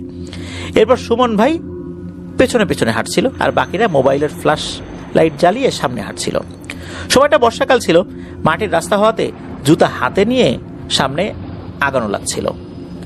যখন ওরা অনেক ভেতরে চলে আসলো তখন চারদিকে অন্ধকার, চারপাশে ধান ক্ষেতের কোলা, কোনো মানুষজন নাই। তখন সুমন ভাই বললেন, দেখে দেখে সাবধানে হাঁট। ওরা এভাবে অনেক দূর পর্যন্ত হাঁটলো। আর অনেক দূর হাঁটার পর সুমন ভাই বলল, তোরা একটু দাঁড়া, আমার ওয়াশরুমের চাপ আসছে, আমি এখানে বসলাম, তোরা মোবাইলের লাইটটা বন্ধ কর। তখন ওরা আবার লাইটটা বন্ধ করলো। আর এই জায়গার পেছনে কিছু বাঁশঝাড় রয়েছে, আর সামনে 100 বছরের পুরনো একটি বটগাছ আছে। একদম নির্জন জায়গা, আর এমনিতেও জায়গাটা ভালো না। এখন সুমন ভাই বসেই আছে, 5 মিনিট 10 মিনিট 15 মিনিট চলে যায়, কিন্তু সে বসেই আছে। তখন জহিরুল বলল, ভাইয়া আপনার এতক্ষণ সময় লাগে, ওঠেন না কেন, ওঠেন। বলে রাখা ভালো, এই জায়গা থেকে কোলা বা ধান ক্ষেত পেরিয়ে বাড়িতে যেতে মাত্র 5 মিনিটের পথ। এখানে দাঁড়িয়ে চিৎকার করে বাড়ির লোকজনও শুনতে পাবে এমন, কিন্তু যেহেতু বর্ষাকাল সেজন্য ক্ষেত মাঠ এসব ঢালো জায়গাগুলো তো পানি উঠেছে, আর এই মেঠো পথ ধরে বাড়িতে যেতে হলে আরো প্রায় 20 মিনিট লাগবে। আর রাস্তাঘাট একদম কাদায় বাজে অবস্থা। আরেকটা পথ আছে, সেটা হলো বিশাল বড় একটি বাগানের মধ্য দিয়ে যাওয়া যায়, সেখান দিয়ে দিনের বেলায় মানুষ চলাচল করতে ভয় পায়, সেজন্য এই পথে রাতের বেলা যাওয়ার প্রশ্নই ওঠে না। এদিকে সুমন ভাই ওইভাবে বসে বসে বলছে, চল আমরা ক্ষেতের মধ্যে দিয়ে যাই, সময় কম লাগবে, দেরি করিস না, চল চল চল। তখন ওরা বলল, মাথা খারাপ, কোলার অবস্থা রাস্তার চেয়েও খারাপ, আমরা রাস্তা দিয়ে যাব। তখন সুমন ভাই বলল, ঠিক আছে, কোলা দিয়ে যেতে হবে না, চল বেরিবাদের বাগান দিয়ে যাই, ওখান দিয়ে গেলে তাড়াতাড়ি যাওয়া যাবে, চল যাই চল যাই। এই কথা শোনার পর সবার মনে খটকা লাগে। কারণটা তো আমরা একটু আগে বলেছি, বাগান দিয়ে সচরাচর কেউ চলাচল করে না, ওটা ভয়ানক স্থান, মানুষজন যতটুকু সম্ভব জীবন বাঁচিয়ে চলার চেষ্টা করে। আর সুমন ভাই ইচ্ছে করে এসব ভয়ানক জায়গায় বেছে নিতে চাচ্ছে, ঘটনাটা কি? এরপর জহিরুল বলল, বাগান টাগানে সাপের একটা ভয় আছে, দেরি হলেও সমস্যা নাই, আমরা রাস্তা দিয়েই যাব। সুমন ভাই ওভাবে বসেই আছে। তখন ওরা সবাই অনেক বিরক্ত হলো, কিন্তু প্রকাশ করতে পারছিল না, কারণ হচ্ছে সুমন ভাই বয়সে সবার থেকে বড়। তখন জহিরুল বলল, ভাইয়া আপনার কাজ এখনো শেষ হয় নাই, এদিকে মশা কামড়াতে কামড়াতে তো আমাদের সবার পা ফুলিয়ে দিয়েছে, প্রায় 25 মিনিট হয়ে যায়, ওঠার কোনো নাম নেই। তখন সাইফ বলল, সুমন ভাই আপনি থাকেন, আমরা গেলাম। তবুও সুমন ভাই কোনো উত্তর করে না।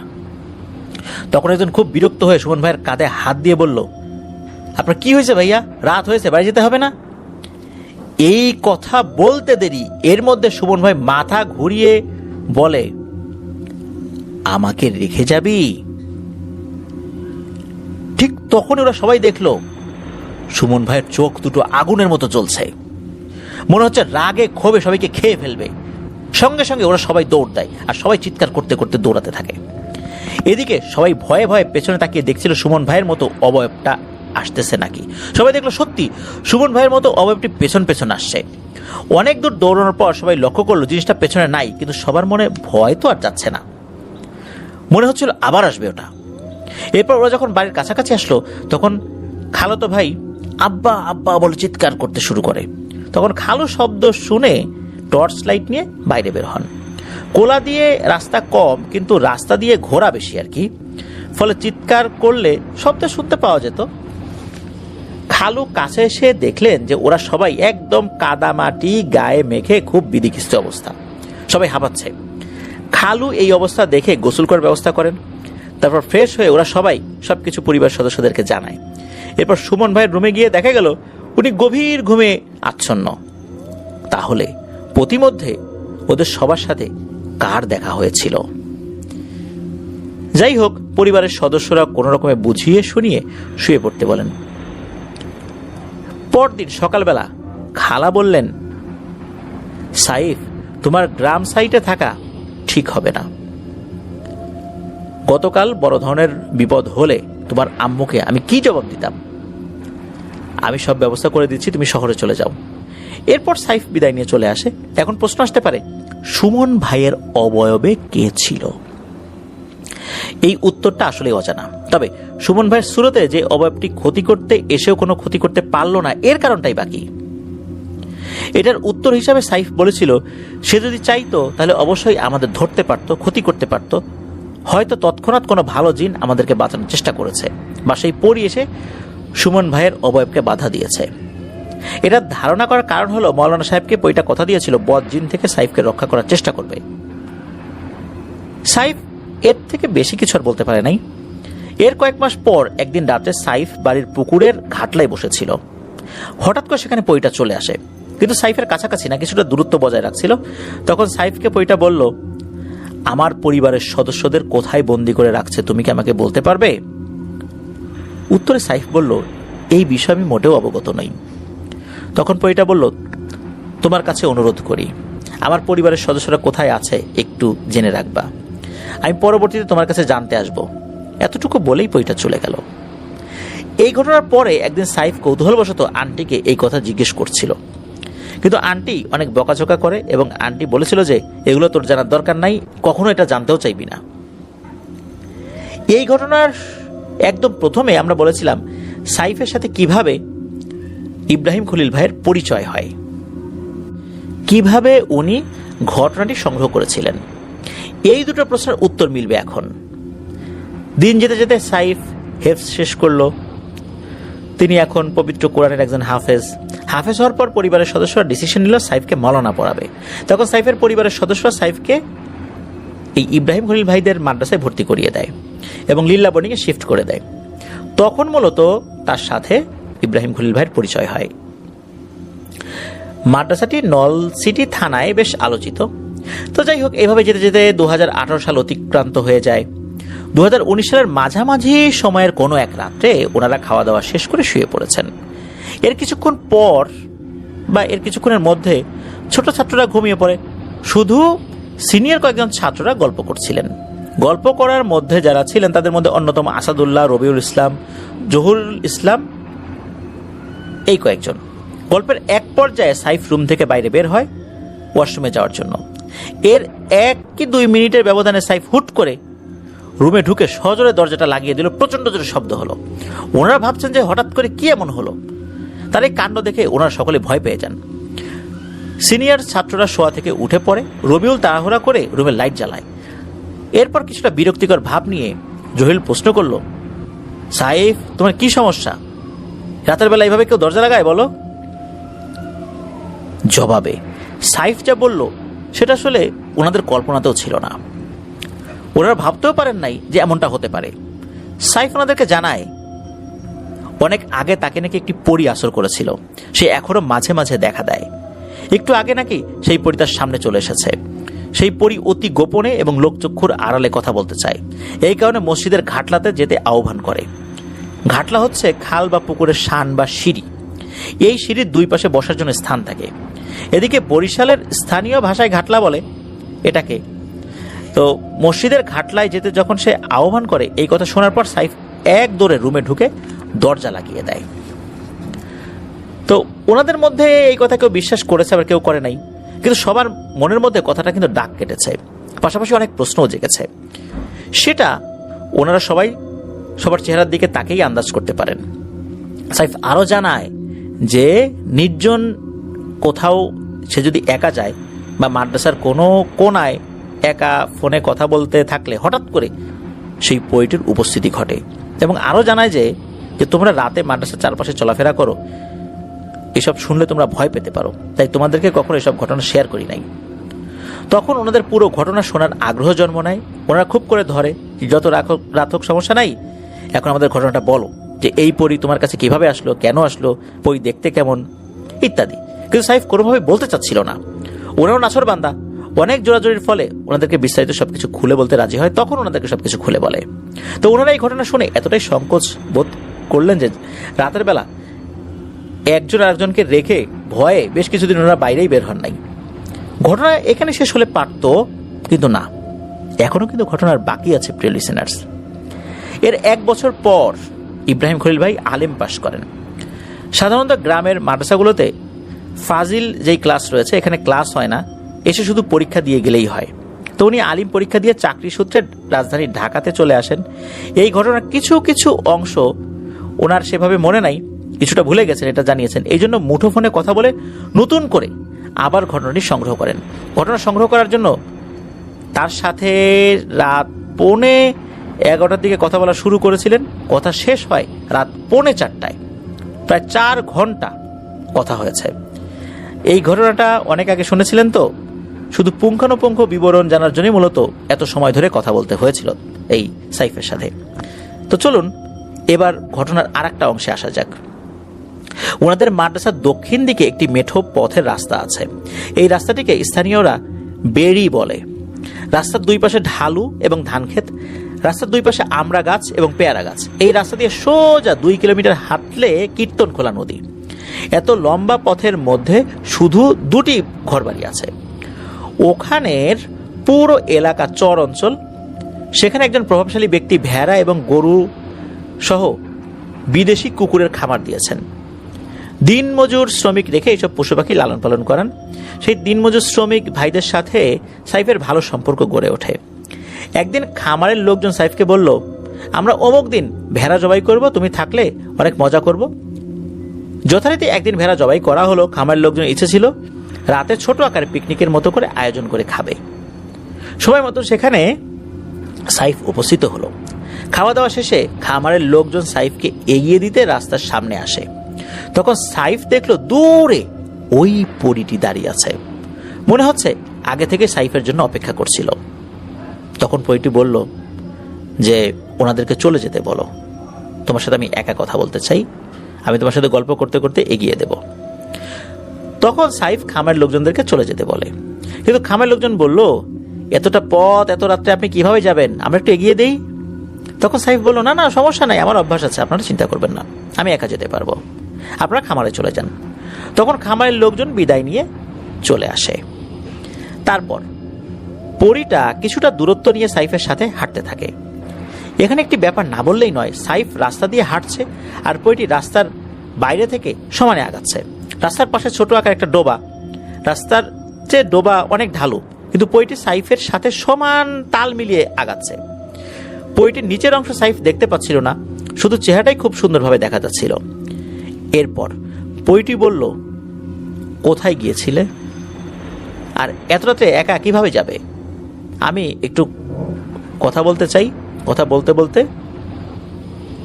এগিয়ে দিয়ে আসি। তখন সাইফ লক্ষ্য করল যে পরীটার আচরণে পার্থক্য, মাঝে মাঝে আপনি আপনি করে কথা বলে। এরপর পরীটি বলল যে আমার পরিবারের সদস্যরা কোথায় বন্দী আছে জেনেছিলেন? তখন সাইফ বলল, আমি আম্মুকে জিজ্ঞেস করেছিলাম, কিন্তু আম্মু আমাকে বলেনি, বরং অনেক বকাঝকা করেছে। এরপর পরীটি বলল, আমি কিন্তু এখনো আপনাকে ভালোবাসি, এসব তাবিজ খুলে ফেলুন, আমি আপনার কাছাকাছি আসতে চাই।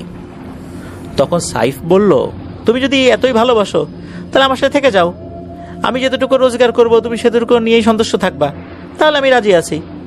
এর বাইরে তোমার সাথে যাওয়া আমার পক্ষে সম্ভব নয়। আমার পরিবারের সদস্য আমাকে খুব ভালোবাসে, আমি তাদের ফেলে তোমার সাথে যেতে পারবো না। এইভাবে হাঁটতে হাঁটতে অনেক দূর আসার পর একটি কালভার্ট পড়ে। কালভার্টের গা ঘেঁষে একটি বাড়ি। সাইফ সেই বাড়ির সামনে আসার সঙ্গে সঙ্গে পরীটি অদৃশ্য হয়ে যায়। এর একটু সামনে রাস্তার মোড়টি অতিক্রম করার সাথে সাথে আবার পরীটি চলে আসে। তখন সাইফ বলল, কোথায় চলে গেছিলাম? তখন পরীটি বলল, ওই বাড়িতে কুকুর আছে, সেজন্য অন্য পথ দিয়ে আসছি। এরপর সাইফ মাদ্রাসার কাছাকাছি চলে আসে। তখন সাইফ বলল, এখন তুমি যাও, কিন্তু পরীটা যাচ্ছে না। সে একদম মাদ্রাসা পর্যন্ত চলে আসে। সাইফ তখনও মাদ্রাসার এরিয়ার ভেতরে প্রবেশ করে নাই। তখন পরীটি হঠাৎ করে বলল, আপনার রুমে ওই মুরব্বী লোকটিকে? তখন সাইফ বলল, তিনি আমাদের ওস্তাদ। তখন পরীটি বলল, তাকে আমি চিনি। সাইফ বলল, কিভাবে চেনো? তখন পরীটি বলল, একটা সময় তিনি বড় ধরনের বিপদের সম্মুখীন হয়েছিলেন। তখন আমাদের সমাজের সর্দার তার উপকার করতে চেয়েছিল, কিন্তু তিনি এ ব্যাপারে অস্বীকৃতি জানান। এটি একটি লম্বা ঘটনা, সেদিকে যাব না। এরপর সাইফ বলল, এবার আমি মাদ্রাসার ভেতরে প্রবেশ করব, তুমি চলে যাও। তারপর সাইফ মাদ্রাসার ভেতরে চলে আসে, তারপর রুমে এসে শুয়ে পড়ে। পাশেই শোয়া জহিরুল ইসলাম বাড়ি ভাই, তখন এই জহিরুল ইসলাম বাড়ি ভাই মানে জহিরুল ভাই বলল, কিরে খেয়ে আসছিস? সাইফ বলল, হ্যাঁ ভাই। তখন সাইফ আর জহিরের টুকিটাকি বিষয়ে কথা হচ্ছিল। তখন অবশ্য শীতকাল ছিল আর কি। কিছুক্ষণ পর যে যার মতো কাঁথা কম্বল মুড়ি দিয়ে ঘুমানোর চেষ্টা করছিল। এর কিছুক্ষণ পর হঠাৎ করে সাইফ রুমের মধ্যে পরিটির কথার সাউন্ড পেল। সাইফ সঙ্গে সঙ্গে কম্বলটা মাথার উপর থেকে সরিয়ে দেখল হুজুরের সাথে পরিটি কথা বলছে। হুজুরের সিট রুমের দক্ষিণ কোণার জানালার পাশে। এরপর পরিটি হুজুরকে বলল, হুজুর আপনার জন্য হাদিয়া আনছি, নিন ধরুন। তখন হুজুর বলল, কে তুমি? পরে পরিটি ইঙ্গিতে আকারে কয়েকটা কথা বলল। তখন হুজুর বিষয়টা আন্দাজ করতে পারল। এরপর হুজুর তাকে চুপ করিয়ে দিয়ে বলল, ফল নিয়ে আসছো, তা আমাকে দিচ্ছ কেন? তুমি দিবা হাফেজ সাহেবকে। হাফেজ সাহেব যদি খুশি হয়ে আমাকে দুটো দেয় তাহলে আমি খেতে পারি। আমি তার কাছ থেকে হাদিয়া নিতে পারি, কিন্তু তোমার থেকে এইভাবে আমি হাদিয়া নিতে পারি না। এদিকে এই জহিরুল শুধু একতরফা হুজুরের কথা শুনছে। তখন জহিরুল সাইফকে বলল, হুজুর একা একা কার সাথে কথা বলছে রে? তখন সাইফ বলল, কথা বইল না, চুপচাপ শুয়ে থাকো, পরে সব বলছি। এরপর পইটি সাইফের কাছে গেল না, সে তার মতো করে ফল সঙ্গে করে নিয়ে চলে যায়। পরবর্তীতে আস্তে আস্তে জহিরুল সবকিছু জানতে পারে। তারপর পইটি চলে যাওয়ার সঙ্গে সঙ্গে হুজুর সাইফকে কাছে ডাকেন। যখন হুজুর সবকিছু জিজ্ঞেস করেন তখন সাইফ হুজুরকে সবকিছু শেয়ার করেন। এরপর হুজুর বলেন, আমার কাছে এসে আমাকে ফল নিয়ে সাধলো, কিন্তু আমি হাব ভাব দেখে আগে কিছুটা আন্দাজ করতে পারছিলাম। দেখেন না আমার এখন কি অবস্থা, প্রচুর খিটখিটে মেজাজ। আর আমার অবস্থাও আপনার মতোই। আপনি দূরে রেখে ভালো মানে দূরে না রেখে ভালো কাজে লাগান। তখন সাহেব বলল, আমি কিছু চাইলে তার বিনিময়ে যদি আমাকে চায় তখন আমি কি দিব? তখন হুজুর মুচকি মুচকি হেসে বলল, হ্যাঁ আপনি ঠিক কথাই বলেছেন। হুজুর এখন অনেক বয়স হচ্ছে, তার বাড়ি অনেক দূর। আপনি করে স্টুডেন্টদের সাথে কথা বলেন, তো এতদূর থেকে ক্লাস আসলে করাতে আসতে পারেন না, এই জন্য মাদ্রাসাতেই উনি থাকেন আর কি। প্রশ্ন হলো, দরজা জানালা সব বন্ধ, সে কিভাবে রুমে ঢুকতে পারলো? হয়তো আল্লাহ তাআলা তাদের কিছু অস্বাভাবিক শক্তি দান করেছেন। এরপর হুজুর বললেন যে আপনার সাহস অনেক, রাতের বেলা তাকে সঙ্গে সঙ্গে নিয়ে আসছেন, আমি হলে কিন্তু পারতাম না। এরপর সাইফ বলল, হুজুর আপনার সাথে নাকি জিনের সর্দার দেখা করেছিল, আপনার উপকার করতে চেয়েছে, আপনি নাকি তাকে না করে দিয়েছেন। এ কথা শোনার পর হুজুর বেশ অবাক হয়ে যান।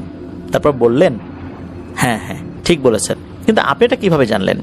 তখন সাইফ বলল, ওই বইটা একটু আগে আমাকে বলেছে। তখন হুজুর বললেন, সে সময় আমি আসলে বুঝি নাই, এই জন্য আজকে আমার এই দশা। তবে হুজুর হাসি দিয়ে বলেছিলেন, জিনেরা কি আমার নাম জানে, আমার কথা জিজ্ঞেস করেছে? তখন সাইফ বলল, হ্যাঁ হুজুর, আপনার কথা বলার জন্য আমাকে দাঁড় করিয়ে রেখেছিল, আপনার ঘটনা আমাকে বলেছে। তখন হুজুর মুচকি মুচকি হাসি আর খুব মনোযোগ দিয়ে সাইফের কথা শোনে। মৌলানা সাহেব সাইফের কানে থাপ্পড় মারার কারণে চিকিৎসা নেওয়া হয়েছিল, কিন্তু ফলশ্রুতিতে সেরকম লাভ হয়নি। এখনও যদি নাক মুখ বন্ধ করে ভেতরে নিঃশ্বাস ছাড়া হয় তাহলে নাকি ডান কান দিয়ে বাতাস বের হয়। এরপর ভালো ডাক্তার দেখানো হয়েছিল, ডাক্তার বলেছে কানের পর্দা ফেটে গেছে, অপারেশন করে ঠিক করা যাবে। শিগগিরই সাইফের পরিবারের সদস্যরা কানের অপারেশন করাবে।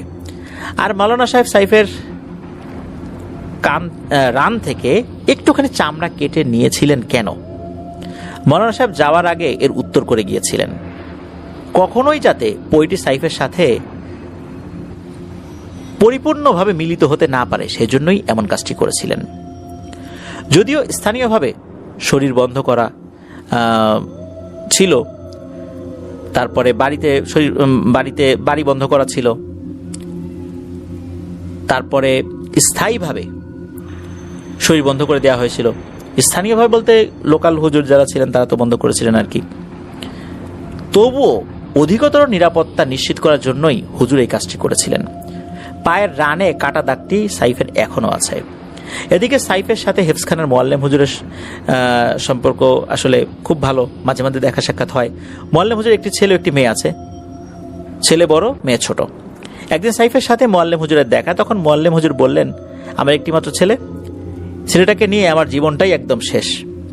জিনের বদ আসর আমার ছেলের উপর পড়েছে। সবসময় আমার ছেলেকে নিয়ে দুশ্চিন্তায় থাকি। আমার বুকটা হাহাকার করে রে সাইফ, আমি এই দুঃখ কষ্ট কাকে বলবো? কত মানুষের হাত পা ধরছি, কেউ সমাধান দিতে পারে নাই। আমার ছেলেকে প্রথম দিন জিনেরা নিয়ে 3 দিন রাখছে, পরে একবার নিয়ে 7 দিন রাখছে, পরে একবার নিয়ে 1 মাস রাখছে, এখন আবার ফেরত পেয়েছি। এখন বলতেছে যে আবার নিয়ে যাবে। মোয়াল্লেম হুজুর এসব কথা বলছিল, খুব কান্নাকাটি করছিল। এরপর মোয়াল্লেম হুজুরের সাথে দেখা হলেই খুব হুজুর নিজেই কান্নাকাটি করতেন আর কি, খুব করে, আর বলতেন যে আল্লাহ তোমাকে তোর নিজের হাতে বাঁচাইছে রে, আমার ছেলেটাকে নিয়ে এখন কি করি? আর দেখো আমার ছেলেটার দিকে, আমি জানি না আসলে ওর ভবিষ্যতে কি হবে। তখন সাইফ বললেন যে যিনি আমার চিকিৎসা করেছেন তার সাথে যোগাযোগ করেছিলেন? তখন মোয়াল্লেম হুজুর বললেন যে হ্যাঁ, তিনি বৃদ্ধ হয়ে গেছেন, সুতরাং ইচ্ছা থাকলেও এই সমস্ত কাজ ওনার পক্ষে এখন আর করা সম্ভব হচ্ছে না। উনি এই কাজ এখন করা বন্ধ করে দিয়েছেন। এরপর সাইফ বললেন, কেন, তার সাথে তো আরো 2 জন এসেছিলেন, তাদের একজনকে খবর দেন। তখন মোয়াল্লেম হুজুর বললেন যে যিনি মোটামুটি এসব কাজ ভালো জানেন তিনি এখন সৌদি আরবে চলে গিয়েছেন, পাশাপাশি ওখানকার একটা মসজিদের দায়িত্বে আছেন, সেখানে তিনি ইমামতি করান। যার কারণে নেসার হুজুর উনি অনেকটাই একাকী হয়ে গিয়েছেন, কারণ ওনার সাথে যারা থাকতেন এখন তো এরকম লোকজন নাই। সাইফ ইব্রাহিম খলিল ভাইয়ের কাছে একটা অনুরোধ করেছিল, সেটা হলো আমরা যেন মোয়াল্লেম হুজুরের ছেলের জন্য দোয়া করি। আমরা মোয়াল্লেম হুজুরের ছেলের জন্য দোয়া করি, আল্লাহ তাআলা তাকে এই বিপদ থেকে উদ্ধার করুন, নিজ রহমত দিয়ে উদ্ধার করুন, তাকে আল্লাহ তাআলা তার রহমতের চাদর দিয়ে ঢেকে রাখুন, যাতে করে কোনো ধরনের আপদ বিপদ বালা মুসিবত মানুষ শয়তান জিন শয়তান তাকে ক্ষতি করতে না পারে। আপনাদের হরওয়ার্ল্ডের পক্ষ থেকে মোয়াল্লেম হুজুরের ছেলের জন্য দোয়া রইল। আর এলাকার মধ্যে এখন কিন্তু সাইফের নাম ডাক অনেক, ওর সুরেলা কণ্ঠ, কণ্ঠের মধ্যে অন্যরকম একটা জাদু আছে। এলাকার বিভিন্ন মাহফিল বা ধর্মীয় অনুষ্ঠানে সাইফের গজল এবং কোরআন তেলাওয়াত অনেকেই শুনতে চায়, যার কারণে তাকে দাওয়াত দিয়ে নিয়েও যায়। ওর গজল শুনলে অনেকেই মুগ্ধ হয়ে যায়। যখন সাইফ হেফজখানায় পড়তো তখন ওই সময় কলরব শিল্পী গোষ্ঠীতে সে চান্স পেয়েছিল, কিন্তু পারিবারিকভাবে সাপোর্ট না পাওয়ার কারণে আসলে ওইখানে সময় দিতে পারে নাই। ঢাকা শহরে আসা যাওয়া করতে হবে এই শিল্পী গোষ্ঠীর সাথে থাকলে, বিভিন্ন কাজ বিভিন্ন প্রোগ্রাম তো থাকেই। তখন পরিবার থেকে বলেছে আগে বড় হও, এরপরে তুমি করো এগুলো। এই ঘটনা সম্পর্কে মাদ্রাসা কর্তৃপক্ষ এবং সাইফের পরিবারের সদস্যরা এবং স্থানীয় এলাকাবাসী অনেকেই সাক্ষী হিসাবে আছেন, অনেকেই জীবিত আছেন। স্থানীয় লোকমুখে প্রচলিত একটি ঘটনা এটি। আর শেষ খবর পাওয়া পর্যন্ত প্রায় 1 বছরের কাছাকাছি সাইফের সাথে দেখা হয়নি ওই পরীটার। এখন আলহামদুলিল্লাহ সাইফ ভালো আছে, তবে সাইফ জানে না আবার কখন সেই পরীটা এসে তার সাথে দেখা দেবে। এটি ছিল ঘটনা। ধন্যবাদ জানাচ্ছি ইব্রাহিম খলিল ভাইকে। প্রিয় লিসেনার্স, এই পুরো ঘটনার মধ্যে একটি বিষয় আমার মনে খুব ধরেছে, সেই বিষয়টি আপনাদের সাথে শেয়ার করি। পরীর ঘটনা তো আমরা এর আগে অনেক শুনেছি, কিন্তু এখানে এমন একটি তথ্য আমরা পেয়েছি যা শুনলেই সত্যি গা শিউরে ওঠে। সেটা হচ্ছে যে আমরা অনেকে চিন্তা করি যে পরীর দেশে যদি যেতে পারতাম, পরীকে বিয়ে করতে পারতাম, এরকম থাকে না অনেকের চিন্তা ভাবনা।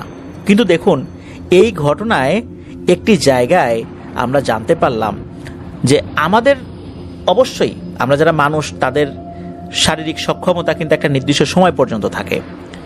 আমাদের যখন বয়স হয়ে যায় তখন আমরা নিজেরাই চলতে ফিরতে পারি না। পরীরা যখন তাদের দেশে আমাদেরকে নিয়ে যায়, এরপর আমরা যখন বৃদ্ধ হয়ে যাই তখন আমাদের কি হবে? তখন আমাদেরকে কোনো বন জঙ্গলে ফেলে দিয়ে চলে যায়, আর হিংস্র পশুর খাবার হতে হয়। পৃথিবীর কেউ সেটা জানতেই পারে না যে আদতে কি হয়েছে, কি নির্মম ভাগ্য বরণ করতে হয়েছে। এই হচ্ছে ভালোবাসার শেষ পরিণাম। সবসময় যে এরকম হয় তা আমি বলবো না, কিন্তু ওই জগতের তথ্য আমরা কতটুকু জানতে পারি। হতে পারে সবসময় এরকমই হয়, আবার হতে পারে যে মাঝে মাঝে এরকম হয় না, মাঝে মাঝে স্বাভাবিকভাবে সমাপ্তি ঘটে সব কিছুর। কিন্তু এই রহস্যময় জগতের সন্ধান আমরা তো আসলে এখানে থেকে পাবো না। সেখানে কি হয় না হয় তাও তো আমরা বুঝতে পারি না। সুতরাং বুঝতেই পারছেন, কেউ যদি এই সুপার ন্যাচারাল এন্টিটির সাথে সম্পর্কে জড়ায়, তাদের দেশে চলে যায়, শেষ পরিণতিটা কতটা ভয়াবহ। তারা পরিবারের কাছেও ফেরত দিয়ে যায় না, অন্য কোনো দেশে মনুষ্য সমাজেও দিয়ে যায় না, দিয়ে যায় কোনো একটা ঘন বন জঙ্গলে। এমনও হতে পারে সমুদ্রে ফেলে দিয়ে যায়, তিমি মাছ হাঙরের পেটে চলে যায়, বা সলিল সমাধি হয়ে যায়, হতেই পারে। এই ঘটনায় সবচেয়ে ভয়ঙ্কর ব্যাপার আমার কাছে এটা লেগেছে, আমরা যারা অনেকেই চিন্তা করি এই বিষয়ে যাদের একটা ফ্যান্টাসি রয়েছে, ফ্যাসিনেশন রয়েছে, আশা করছি এই তথ্যটা জানার পর যাদের মাথার মধ্যে এই চিন্তাটা রয়েছে তারা কিছুটা হলেও বুঝতে পেরেছেন যে সুপার ন্যাচারাল এন্টিটির সাথে সম্পর্ক করা, বিশেষ করে বৈবাহিক সম্পর্কে যাওয়াটা কতটা ভয়ঙ্কর। প্রিয় লিসেনার্স, আজকের এপিসোড এ পর্যন্তই। আপনারা যারা এপিসোডটি শুনলেন, কেউ আমাদের এই লাইক বাটনে প্রেস করা ছাড়া কিন্তু যাবেন না, অবশ্যই লাইক বাটনে প্রেস করবেন ইনশাল্লাহ। আর এই ভিডিওর লিঙ্কটাও শেয়ার করে দেবেন। আপনাদের কাছ থেকে আরও অনেক অনেক সত্য ভয়ের ঘটনাগুলো আমরা চাই, যার মাধ্যম দিয়ে অনেকটা পথ আমরা এগিয়ে যেতে চাই। আপনারা আমাদেরকে ঘটনা কিভাবে পাঠাবেন? অবশ্যই ইমেল করে পাঠাবেন। আমাদের ইমেল অ্যাড্রেসটা হচ্ছে afnandaharwalbd@gmail.com। স্পেলিংটা বলে দিচ্ছি, AFNANTHEHORRORWORLD BD, afnandaharwalbd@gmail.com। স্পেলিংটা আমরা আমাদের ভিডিও ডিসক্রিপশনে দিয়ে রেখেছি, সেখানে গিয়েও স্পেলিংটা চেক করে দিতে পারেন। প্রিয় লিসেনার্স, আমরা তো এই বইটা থেকে ঘটনা আপনাদের সামনে উপস্থাপন করছি। এই বইয়ের নাম হচ্ছে ভয়ের শিহরণ।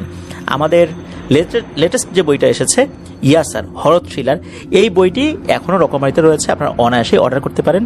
আর রকমারির অর্ডার লিঙ্কটাও আমরা আমাদের ভিডিও ডিসক্রিপশনে দিয়ে রেখেছি। প্রিয় লিসেনার্স, খুব তাড়াতাড়ি রাজশাহীতে ইনশাল্লাহ যাচ্ছি। আমরা রাজশাহীতে আমাদের ফ্যান মিট করব। তাড়াতাড়ি আমরা দিন তারিখ ভেন্যু জানিয়ে দেব ইনশাল্লাহ। রাজশাহীতে দেখা হবে আমাদের আফনান দ্য হরর ওয়ার্ল্ডের লিসেনারদের সাথে। চলুন প্রিয় লিসেনার্স, আজকের এপিসোড এখানেই শেষ করি। সবাই ভালো থাকবেন, সুস্থ থাকবেন, আমার জন্য দোয়া করবেন, আমার পরিবারের জন্য দোয়া করবেন, আপনাদের জন্য দোয়া রইল, আপনাদের পরিবারের প্রত্যেকের জন্য দোয়া রইল। মহান আল্লাহ সুবহানাহু ওয়া তাআলা আমাদেরকে ভালো রাখুন, সুস্থ রাখুন, নিরাপদে রাখুন, আফনান দ্য হরর ওয়ার্ল্ডের সাথে রাখুন। আসসালামু আলাইকুম। প্রিয় লিসেনার্স, আসসালামু আলাইকুম।